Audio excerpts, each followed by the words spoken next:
All right, we're going to head out to the studio in the cloud. And I'm just noticing that I have my laundry hanging up for getting ready for my week. Warren, it's Sunday night. I mean, look at us. We're both working on a Sunday night.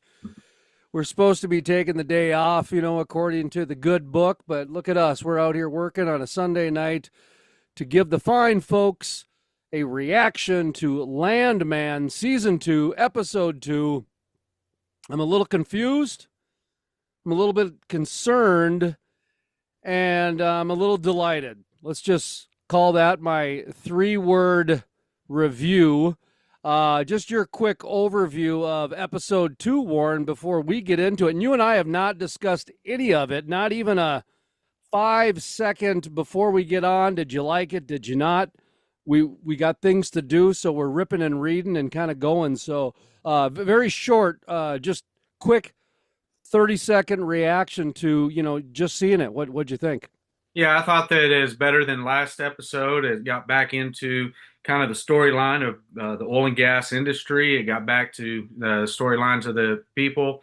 Was a little bit troubled by some of those storylines, but I thought it was moving more into a direction than the last episode, which seemed to be going in no direction. I think the oil industry is going to be completely different at the end of this season, to be honest. And I think let's get into some of those reasons why here, because one of my concerns is that because this show is going to enter into some conversations that are going to make a lot of oil and gas professionals, especially in the leadership roles, extremely uncomfortable. That was my biggest takeaway from this episode, Warren, was that a lot of people in leadership, they're going to be very uncomfortable with some of the direction. Look at me stuttering here on a Sunday night. And what I wrote down for my first note, as I go through chronologically as we kind of go through, and I pay attention to when things are introduced, when they're reminded to us, the recaps. I mean, you can watch 5 episodes of something, and in 30 seconds they'll give you a recap with 3 storylines that makes the other 4.5 hours you just watched irrelevant now. And I kind of felt like that was happening a little bit, but largest independent oil producer, that was the first thing that Demi Moore said. And my first reaction was, oh, this might be an independent versus corporate storyline like we've never seen in this industry before. And I got to tell you, Warren, 4 or 5 times throughout this episode, they laid the tracks for that storyline to come to a head throughout this season, where you're going to see the independent producer, large and small, taking on corporate America, and it's already started in this issue. Your thoughts on that? Because you represent a lot of independents. Yeah, man, we were kind of privy to that they were the largest independent last season, and I think that puts them in a position where the storyline's more open to them, to where they can take on independent issues, but they're walking that line between a public entity, and so they kind of walk that line between the two, which allows them to take on extra storylines. And I definitely think that some of those storylines are going to come into play this season. Do you think that was done on purpose? Because I do. I think they wanted to be as powerful as a corporation, but the mom and pop image, so to speak, of an independent. Because I don't know a lot of independent CEOs that have their private secret security driving behind them when they're out on a Sunday afternoon walk or a run like Demi Moore when she was getting served from it. By the way, getting served on a run, that's very real for an oil and gas CEO or an oil and gas owner. I know there are a lot of people that do have their private security as well. So that part I did think was pretty realistic in terms of some of the larger independents have private security, but I don't think a lot of your mom and pop shops do. Do they, Warren? I don't know of a single oil producer that has their private security here in Kansas. There may be one out there. There's some security issues, and there's some security that's taken place at businesses and corporations and homes and stuff like that. But I don't know anyone that has that type of security. Now, in the Bakken, when I was up there covering it quite a bit, there was a lot of security. Harold Ham, for example, he had his own private security. I believe there was some members of Hess that would travel with some security. Some of the larger corporations would have private security come with them and that sort of thing. So that part I kind of did understand a little bit, and that may be a little bit Hollywood to some, but just to let you know, a lot like how Angela is very much plucked out of West Texas, and we'll get into that a little bit later as well. Um, a lot of the things I think that some people might think are not real are real, and a lot of the things I think that people think are real aren't real. And the next thing I wrote down was easy money. Now, what we thought in the first episode was confusion, and it was confusing how Cooper all of a sudden struck it rich. Apparently he just, was like Jerry Seinfeld walking up to a supermodel, and next thing you know, they're on a date. You don't go through the process of how he actually asked her out. You don't go through the process of how Cooper actually put together an $8 million rig, how he got financing. Like you said in the last episode, they skipped all the good stuff. They skipped all the stuff that you do as a landman. Well, now I think they're going to probably go back and tell the story how Tommy is going to educate Cooper. Boy, did you screw up. Boy, did you think easy money was easy money. And this girl, by the way, that everybody thinks is a cold-hearted BI double hockey stick, witch of the West type of a woman. Well, she actually knows this game, and she doesn't want to play this game. So a couple interesting storylines, Warren. I just wrote down easy money. I think this is the storyline of, boy, I tell you what, when you count your chickens before they hatch, the Ides of March come pretty dang early. Yeah, I agree with you wholeheartedly. I mean, in the last episode, you had Cooper who was telling us telling his girlfriend how much money he was going to make off this well and the millions of dollars, and he got 75% of it, which is a legitimate number.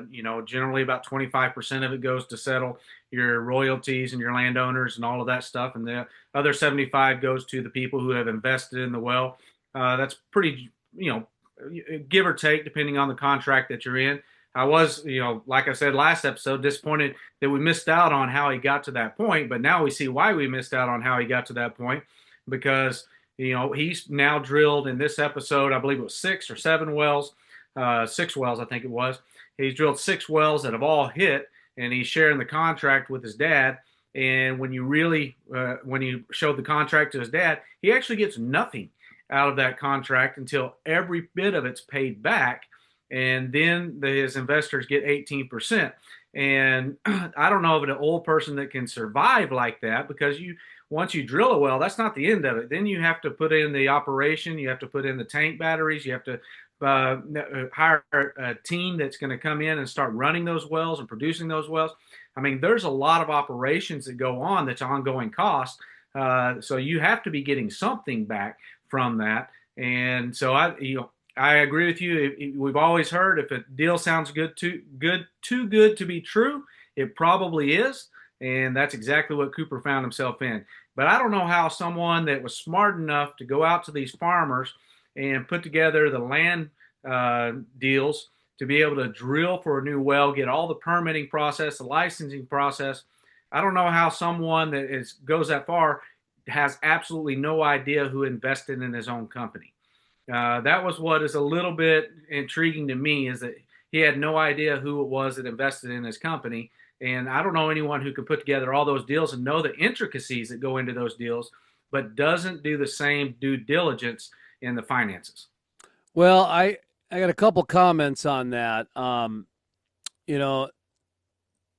The financing part, that's real. 2008 and the different loans they put together back and the different financing, and that part is very real as far as independent financing. That part's very real.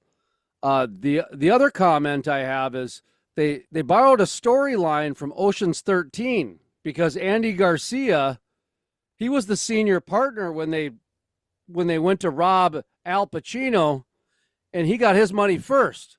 So they took the same contract that he put together in Ocean's 13 and brought it over to Landman. That's pretty good. I mean, I'm pretty impressed with that. I didn't catch that, Warren. I was going to ask you about some of that different Landman lingo and language and things like that, because we'll get to that in just a moment or two. But that part was a little bit different. The easy money, and then they show exactly how it's going to happen, and we find out at the end of the episode, spoiler alert, the investor in the easy money to get the financing is Andy Garcia, who is the head of the mob, the cartel, who I thought was an investor in MTEX in season 1. That's where my confusion is the cartel now an investor in Tommy Norris and Demi Moore's company, MTEX, and he's an investor in Cooper's company?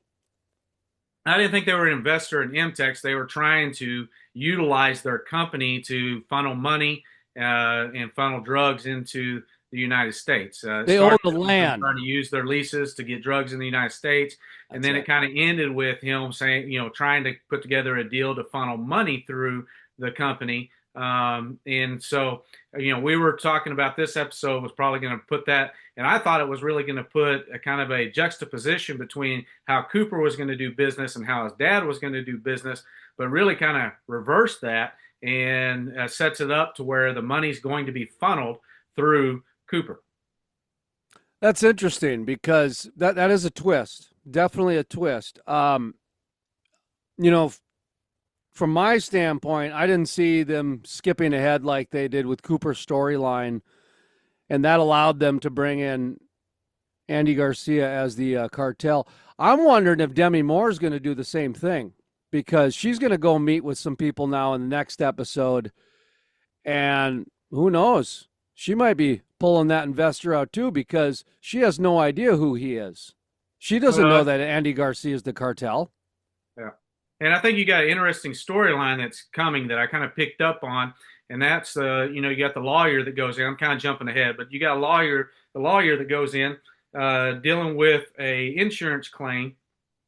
So you got Demi Moore that's starting to find out that her husband wasn't quite as honest with her and with everybody else as he appeared to be. So it kind of alluded to the fact that she's digging into the dirt in the company, but more importantly was the subject matter that they were talking about. The insurance claim was for a gas well that they collected an insurance claim on, and they were supposed to reinvest that in drilling a new gas well. And if you listen to the account that they give in the boardroom when the lawyers are meeting, one of the lawyers says, you already have the lease, you already have the rig, or you had it at the time. And so don't give me this bull about how long it's going to take you to put this thing together. You already have all of that. Well, if you remember in the last episode, Tommy made a verbal deal to sell a gas lease to another guy on the cheap. And I'm kind of wondering if we're headed to where the fact that Tommy's agreed to sell the very gas lease that they're now wanting to drill to satisfy this insurance claim out of court. I did not pick up on that. But where that falls under in my notes is the theme of time that kept coming through this episode.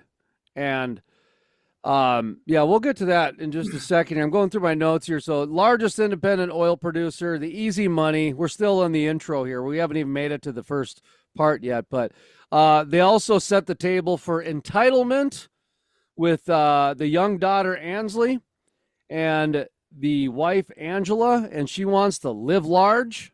So you've got that storyline being set. And then, of course, you got the family demons happening with the introduction of Sam Elliott. The show starts with upbeat, catchy, fun music.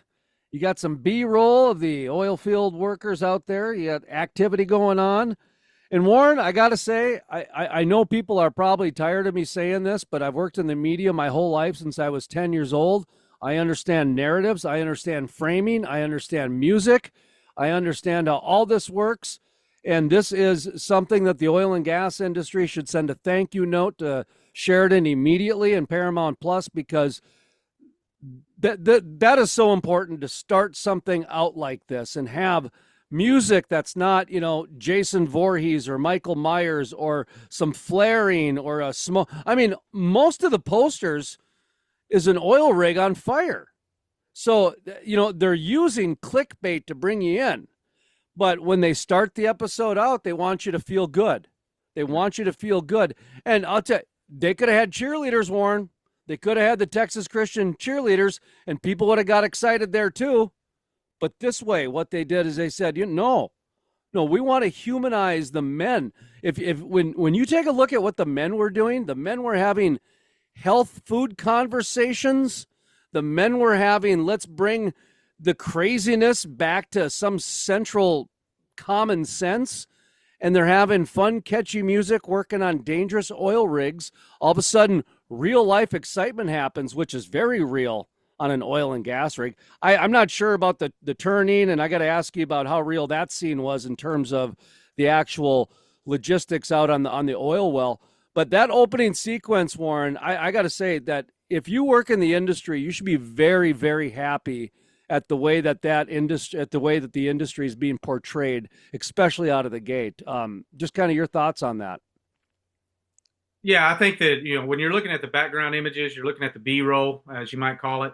You're looking at how they portray the guys that are working in the oil field. I think that all of that is very uplifting to the oil and gas industry. It's very real. It shows what our daily lives are like. I think that the only juxtaposition that I kind of don't like, growing up in the West Texas area, it's not all run down houses and buildings out there. The oil and gas industry has built Midland, and it's a beautiful city. It's helped restore Odessa. It's grown Lubbock, and that area around there. There's a lot of communities and none of that's shown in it. But the oil field itself and the scenes that are shown in the oil field are very real, very genuine, and I think that are very positive for our image, because you have an industry that's filled with people who are very hardworking individuals that do a diligent job and put their backs into their work. Cooper comes home to a very scorned woman. This is the interesting storyline here. She's cold, she's short, her patience for oil field delusion is at wit's end. He doesn't see it that way, but that's how I see it. She's got a little bit of that Skylar White vibe from Breaking Bad in her, which is, I don't think she's going to be a very popular character, but she's going to be one of the more important characters throughout this. Your thoughts on that opening sequence where she wasn't too happy with them, and it came across that way? Yeah, I kind of took a different read on that completely from what you did. So it'll be interesting to see which direction that does go, because I took the read that here you have a widow who has already felt guilty for having a relationship with another guy so soon after her husband's death. And, as any relationship, you have dreams and things you want to accomplish and things you want to do. And now she not only has the relationship, but he's telling her that he is a multimillionaire and that he's doing it all for her.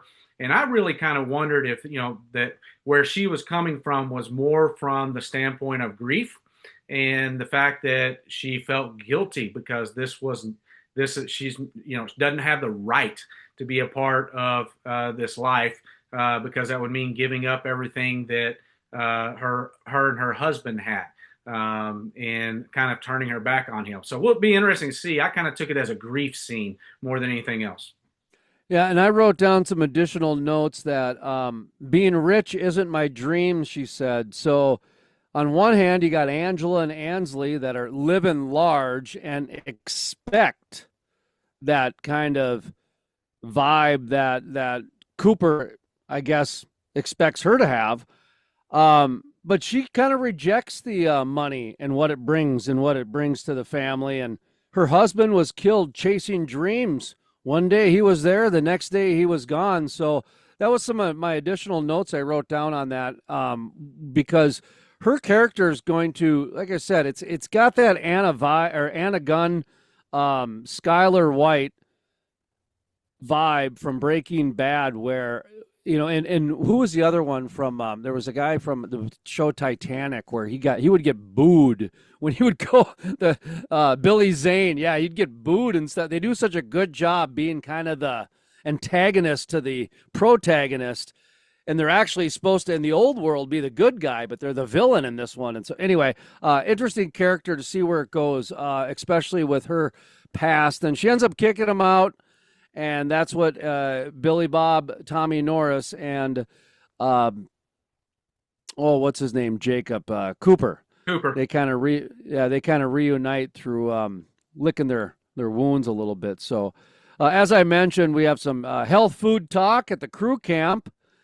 I thought that was interesting because it's not your traditional sex, drugs, and rock and roll that crew camps and oil field men are supposed to be accustomed with.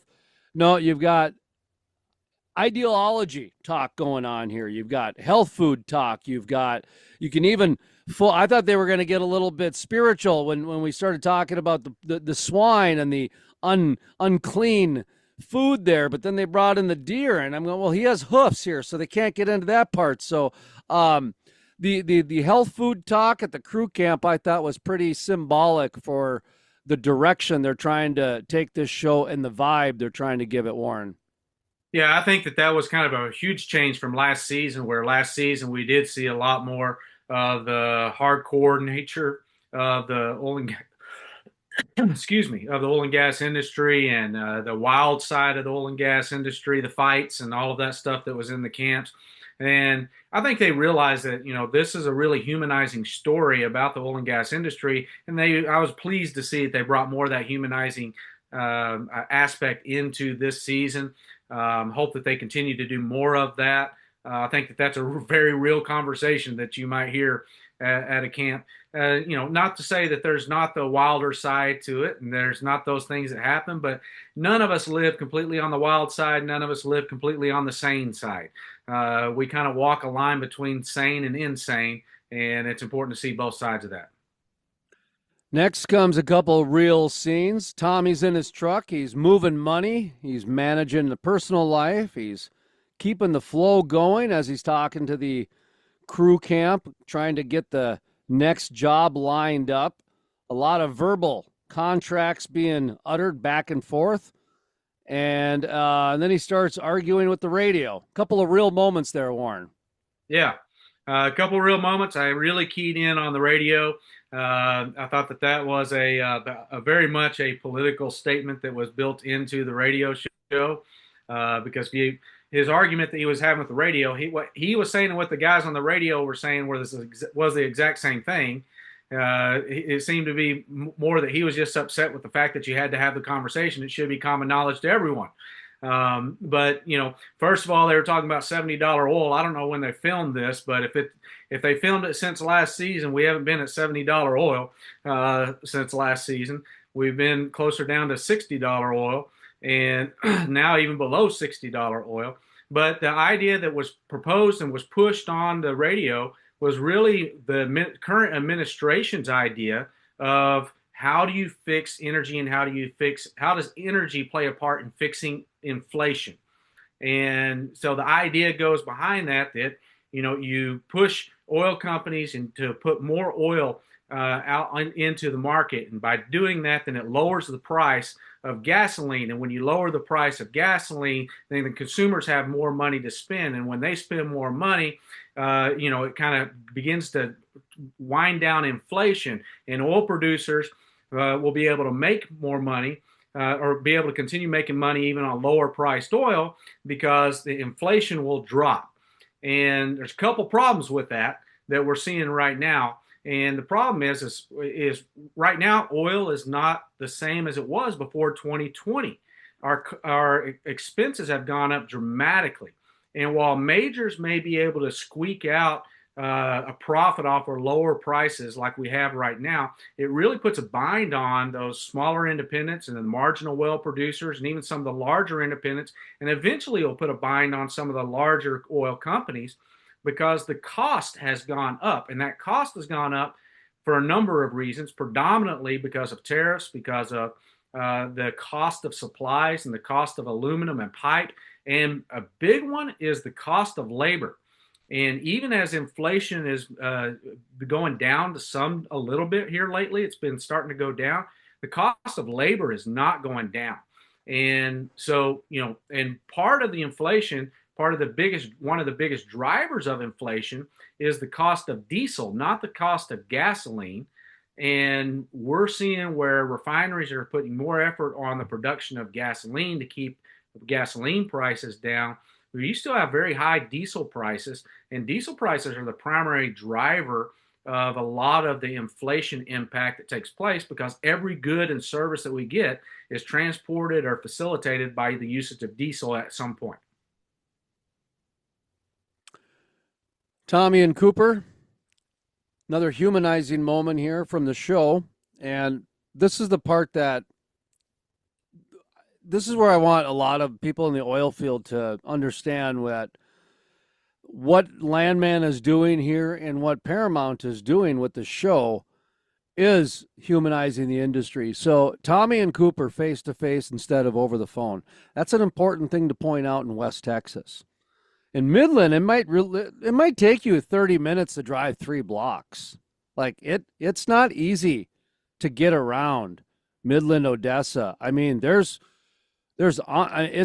tough. I mean, the traffic's moving, and it's a lot of semis, and it's not that easy to turn and do U-turns, and you got to go under some interstates. And if you've never been there before, you don't understand that you can just pull onto a road, and all of a sudden a truck might be coming head on. And I mean, trying to figure out Texas traffic if you're not from there, that's a little bit difficult. So the fact that he drove back to the Patch Cafe, to go and meet with his son who is having a real problem, Warren, that's something that is lost on a lot of people in today's day and age, is the face-to-face.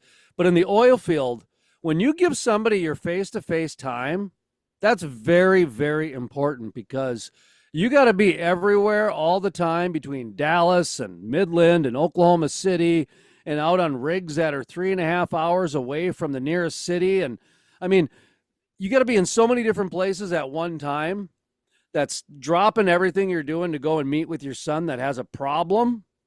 That says a lot. And I'm glad that they really did that, because they didn't have to. They could have did it over the phone. That's how he talks to his wife, is over the phone. So go ahead. Yeah, no, I think it is very meaningful, and it's not just an oil patch thing. That's a West Texas thing.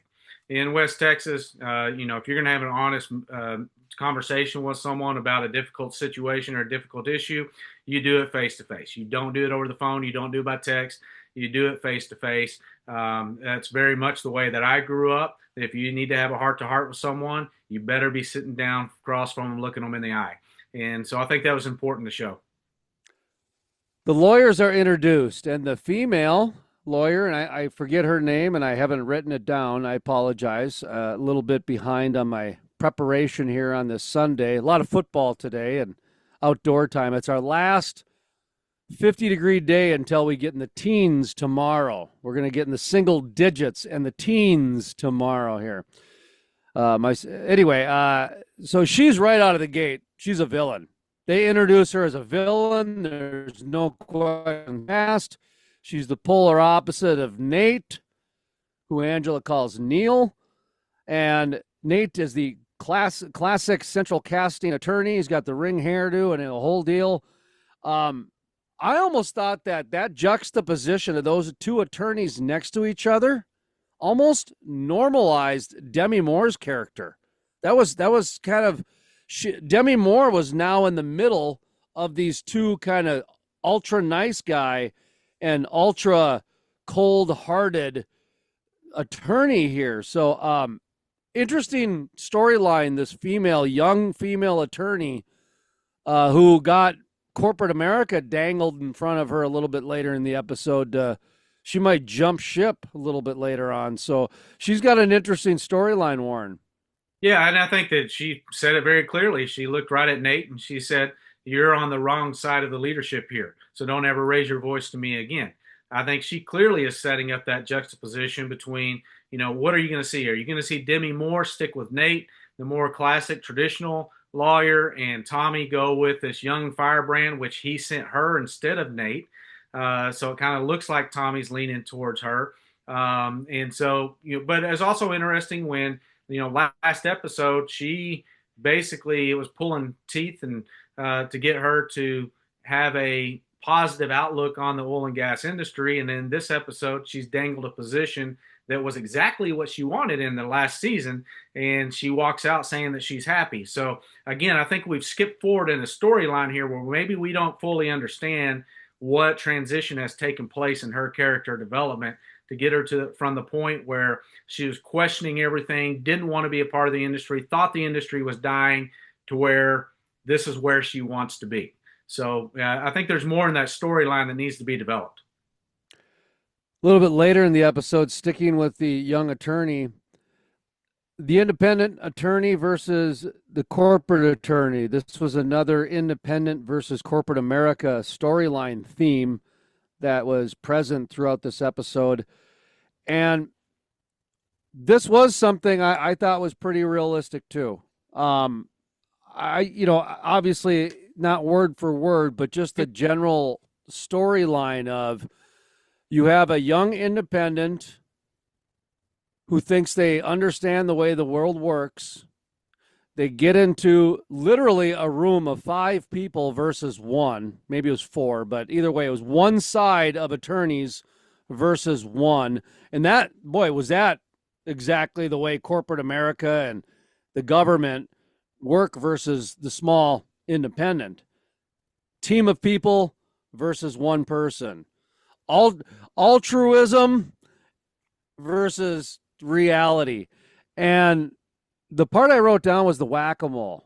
I thought that was a great analogy. The translation was, we will bleed you dry through litigation. Because she tried to use that strategy on them, and they said, whoa, no. We invented bleed you dry through litigation. Don't use that on us. We're going to use that on you. But we're impressed you tried it on us. It's whack-a-mole, honey. Here's our business card. When you're sick of playing whack-a-mole, come on over to this side. We got 4 or 5 of us that we can. That was kind of my takeaway on that. They really foreshadowed that she's going to have that choice to make, whether she's going to turn her back on MTEX, the independent, to go join corporate America and kind of doing maybe some quote-unquote unethical things, or she's going to stand up and become the hero at the end of the day. I'm very curious with her storyline, and I was not last season. I didn't care for her character last season. This season, I got an interest, Warren. Yeah, like I say, I'm waiting to see how they develop it. I think there's a lot of development that can take place in that character. The one thing that I pulled out of that scene that I think was, besides the fact what I shared earlier about the natural gas well, and are we talking about the same property that Tommy already sold through a verbal agreement to another producer? And so that's going to be interesting to see if that is in fact the case. I don't know if it is or not, but it was ironic to me that we had a natural gas discussion in both of them. The other part of it is the fact that she really took it to him, and she took it to him on minute clauses and minute aspects of the actual contracts that are being signed, the actual agreements that are in place. And what a lot of people don't realize is the oil and gas industry is a highly litigious industry. There is a lot of litigation that takes place. I mean, I've sat with a couple of producers who were partners in a well the same time that they had a court case going in court. They're sitting out talking about the court case, trying to come up with agreement outside of court, going through the minute details of what they each thought the other was going to do and who's responsible for what. And that's very much a part of this industry because it is so dependent upon those contracts, so dependent upon the title work that's done. And that's Landman. That's one thing I wish they'd show more of is, most landmen, they spend most of their time in the courthouse searching court documents and going through court documents and going through mineral rights and all of those things to make sure that all their T's are crossed, their I's are dotted, And so that was a very real thing, that a lot of those conversations come down to just simple phrases and the wrong words used in a contract that change liability from one party to the next. Offshore drilling was introduced as well, that there might be some offshore drilling happening this season. My thought is it'll probably be later, maybe as kind of a series tease into season 3, that season 3 might be a little more offshore drilling. But did you notice that, Warren, that we've got natural gas, we've got traditional oil, and now they've even introduced the offshore? Yeah, and I think the area they're talking about in eastern Texas, it's natural gas area, is also it's in Louisiana. It's eastern Texas, Louisiana, just off the Gulf Shore, some over there. And so again, I think you're right. It could be moving towards, we're going to bring in an offshore element to the show. I think that makes it a lot more complex. That's a whole different world than the Permian Basin to a very great degree. But again, I tend to think that I don't know that we're going to go to offshore, because I think that's the deal that Tommy already agreed to sell. 27 minutes in. We'll get to Angela and Ansley here next, but I did want to point this out. 27 minutes in was another entitlement economy portion. As I mentioned, it was kind of layered and themed in. And this one came actually from the men. This one was a little more subtle.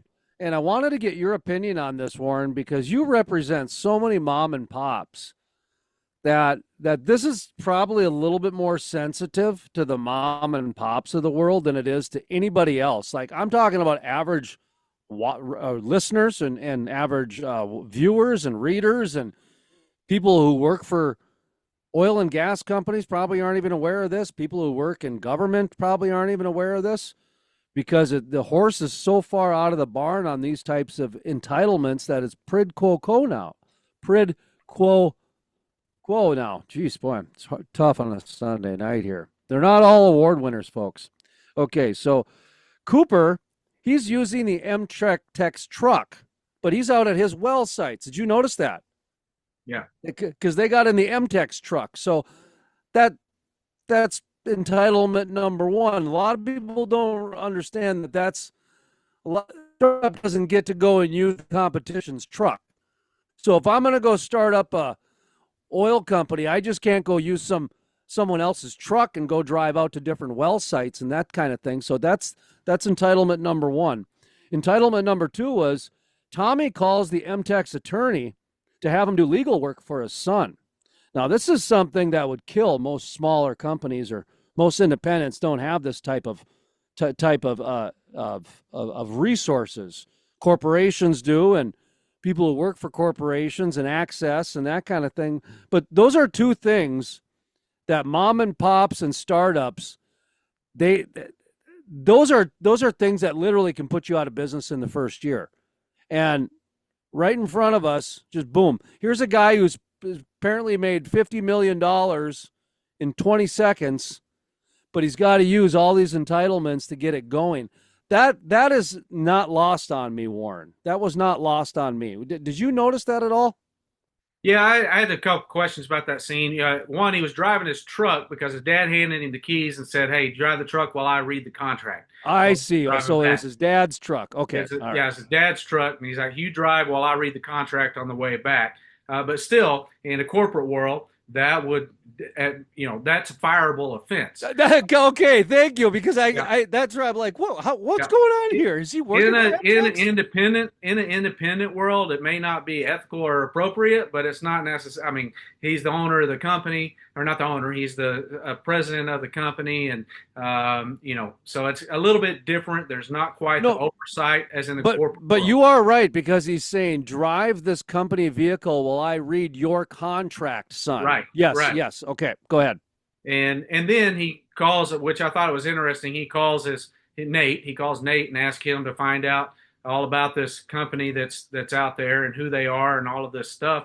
And which is really interesting, because you would think if Cooper had put together all of these land deals, there's a lot of litigation that goes into putting together those contracts and putting together those deals.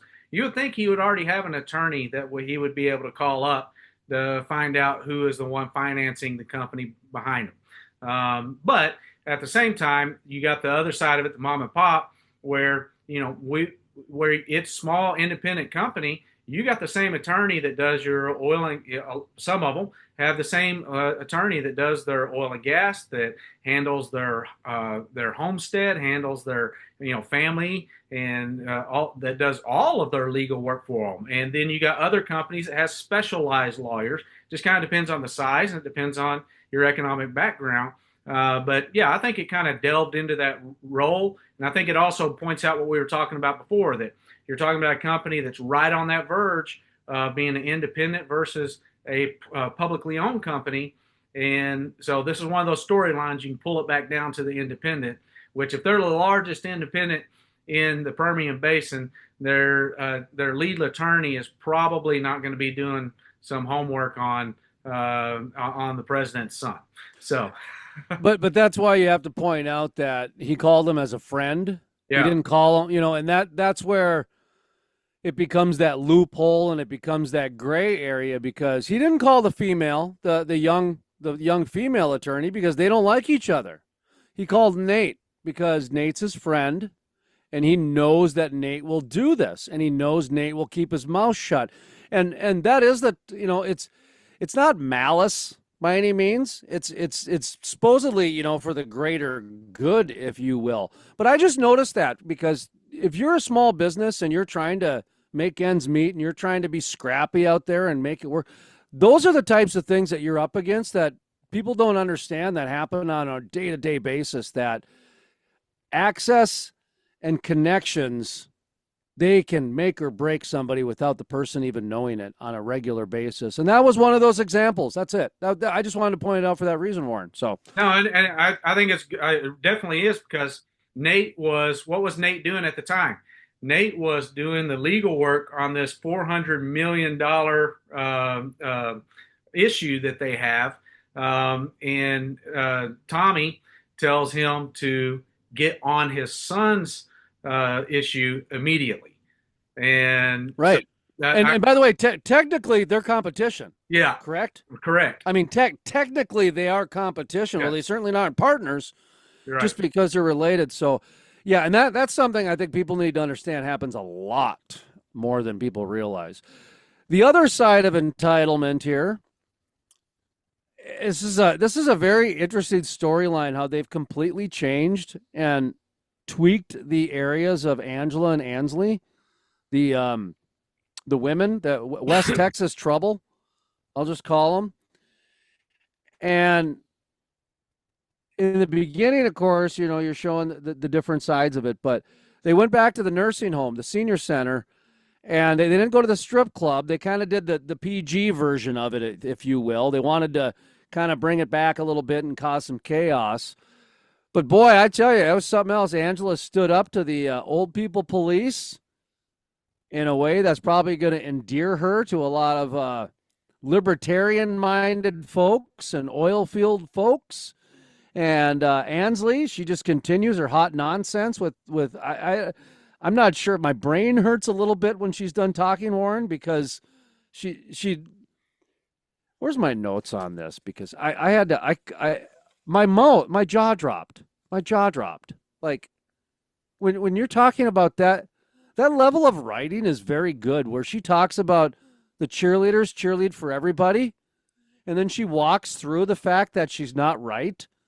So she starts every conversation with something altruistic, and then she realizes that she's wrong, and she talks herself into being right, and then gaslights everybody and moves on. It's just magnificent. It's absolutely magnificent. And the fact that they've nailed these two women down to that detail, I'm just impressed as can be. And I know they're getting a lot of flack, the women are, because they don't think the characters are real and they're exaggerated. I think they're the only two that should get an Emmy up till now. That's just my opinion. What do you think on this, Warren? Because I know I'm on an island here.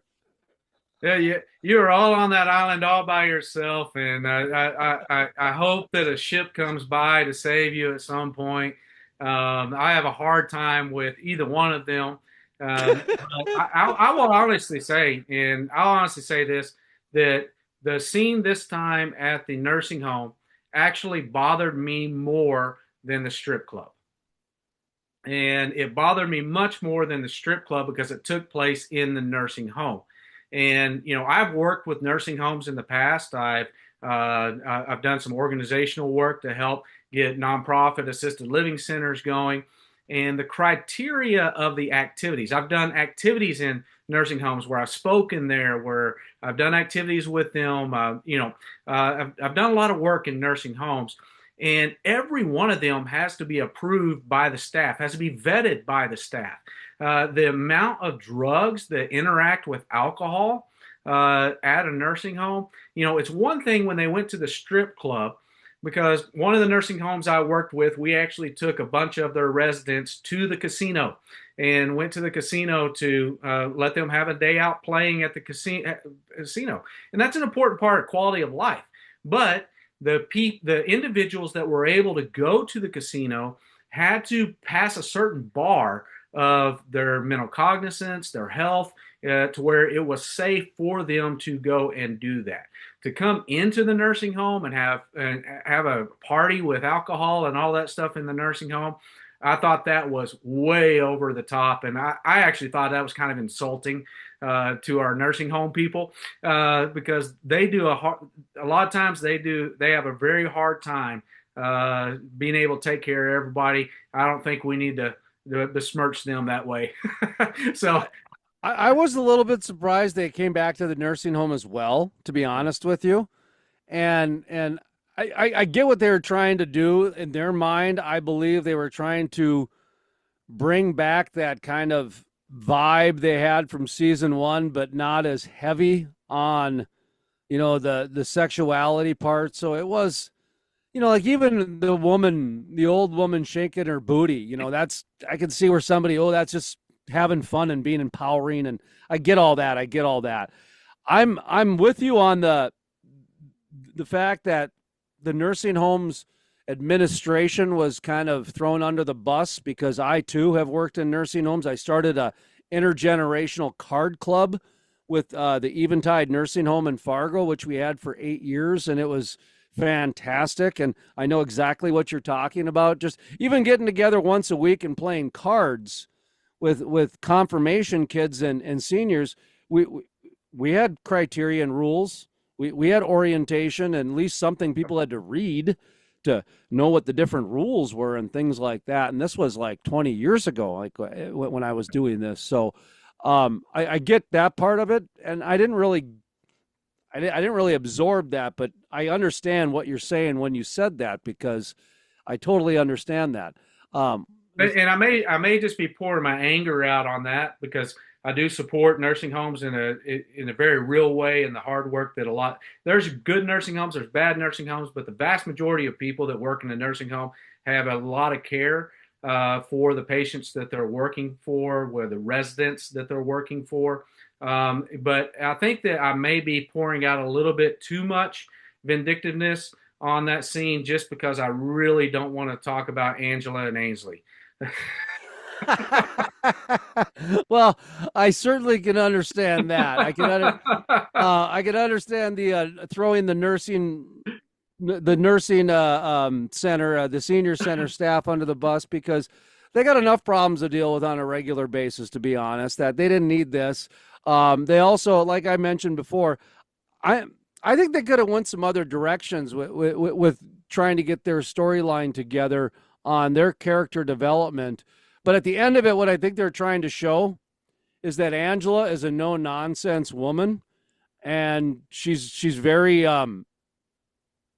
very libertarian-minded and very entitlement, and almost like Kingmaker. Almost has that Kingmaker type mentality. And the only reason I say that is because the way they introduced her in the introduction, which is, baby, you're rich, live like it.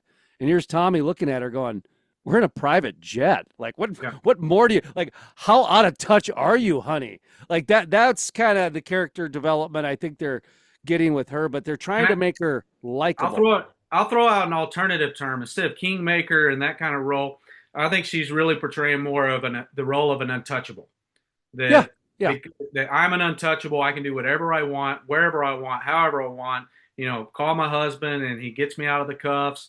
It's really that idea that we have money now, so we're untouchable. I'd agree with that 100%. And that's a much better word than the kingmaker.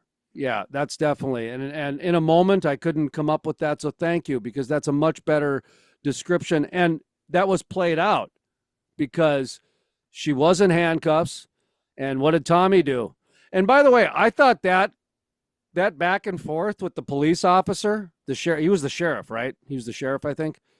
Yep. Um yeah, because the sheriff is an elected position, and so he Yep. actually does have the ultimate power in the county.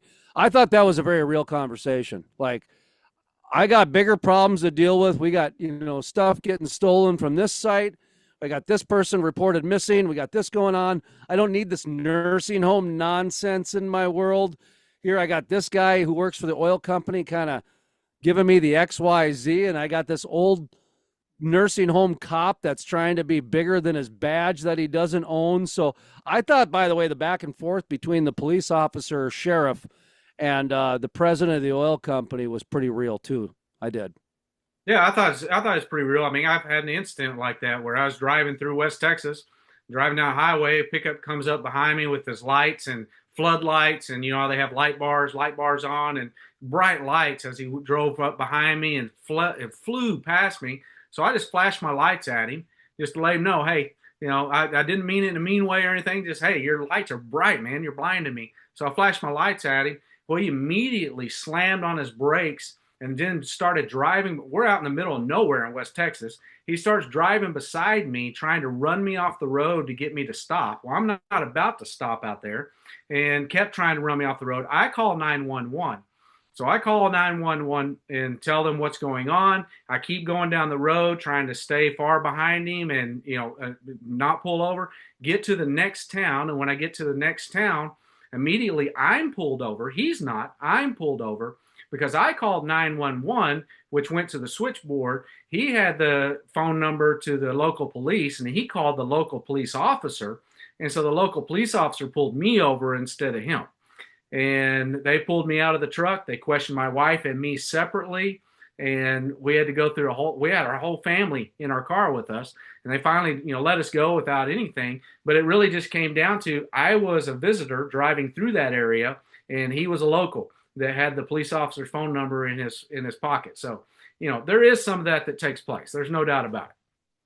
And in my last notes here, I wrote down just Tommy and Sam Elliott. There wasn't much on Sam Elliott in this episode, almost the same exact scene that was in the last episode. And the only takeaway I really had from that, Warren, was that I think they're setting him up to be a geologist. Is it, are you getting that his background is something to do with science or geology? I got his background. He broke his back working in the oil field. I got the idea he was a rig hand.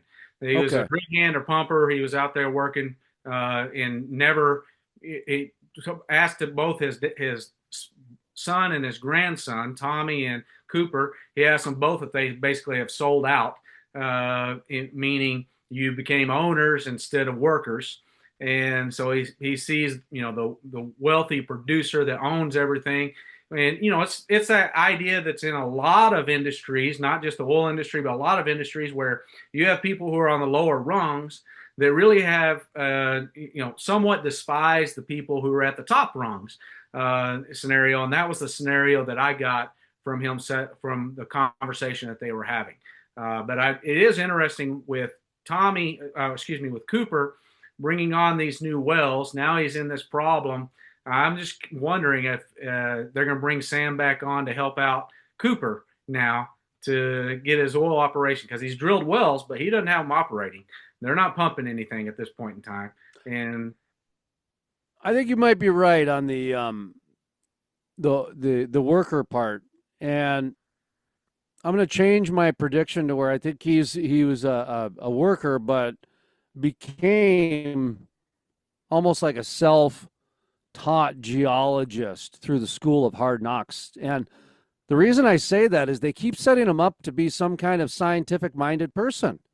The way he's talking about the sunrise, and Yep. this episode he was talking about the dust particles and the moisture particles as the reason that you get the certain red hue in the sunset, which he's right on. That's accurate. I mean, some of the most gorgeous sunsets are because of pollution at the hog factory, like as an example, the chemicals coming out of the candy plant makes just a nice sunset, I mean, so that's where I saw Sam Elliott as he's going to be a problem solver for Cooper and Cooper's problem with the geology. And then I've noticed the lawyer was talking a little bit about some geology too. So it just seemed like there's something to do with Sam Elliott's going to be introduced as the science-minded individual for the whole thing. Because I don't think we've had that yet, have we? Just the one guy who lives at the house, with the beard, kind of the comic relief, the younger guy. Yeah. I forget his name,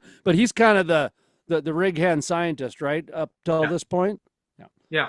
And so it will be. I think, and you may be right on that. You may be right going forward. We definitely know he's not going to go out and start running a rig. Not if he's sitting in a wheelchair watching sunsets. So it's going to have to be his mind in some capacity, whether it's operations, whether it's geology, whether it's the whole kit and caboodle. I think that at some point we are going to see him engage. I don't, in his position, he's not going to really be able to engage with Tommy and his company. So I kind of see him going towards Cooper and engaging with him to help him out.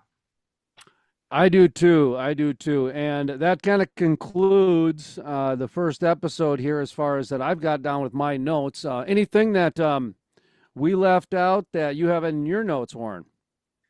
No, I think that I was really pleased that we got back to the oil industry in this episode instead of the character development. I wasn't crazy about this season after that first episode, but this one I think we got a little bit more storyline starting to be developed. I think this was really the first episode. The other one was just kind of character development. This was the first one to kind of get our storylines going forward, and really, really excited to see what happens there. The only other point that I would pull up was the fact that we had a blowout. And when you had the blowout on the oil well, when he hit his sixth well and he has the big blowout and the oil goes everywhere, they acted like that was no big deal. Well, we do have blowouts from time to time.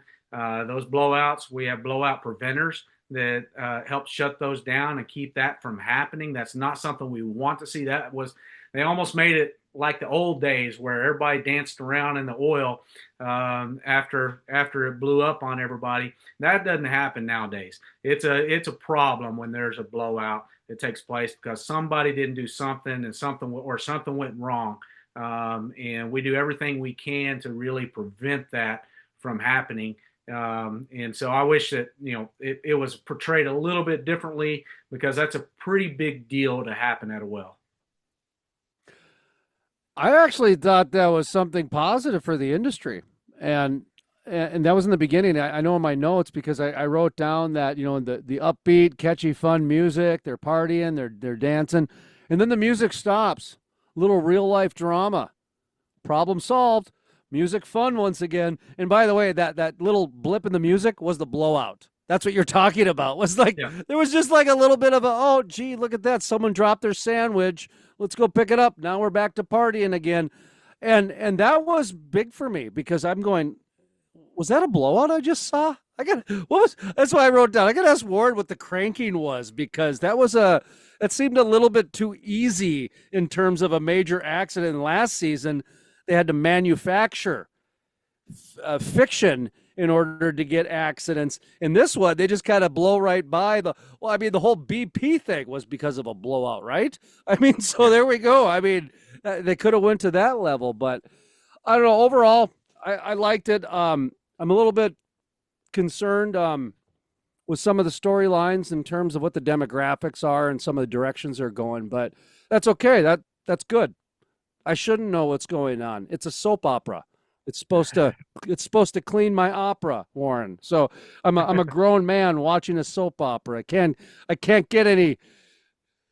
Yeah, that's an interesting part in life, man. Let's end this podcast up. Any final thoughts? No, interested to see where we go next week, and I think that we got a little bit more on track this time.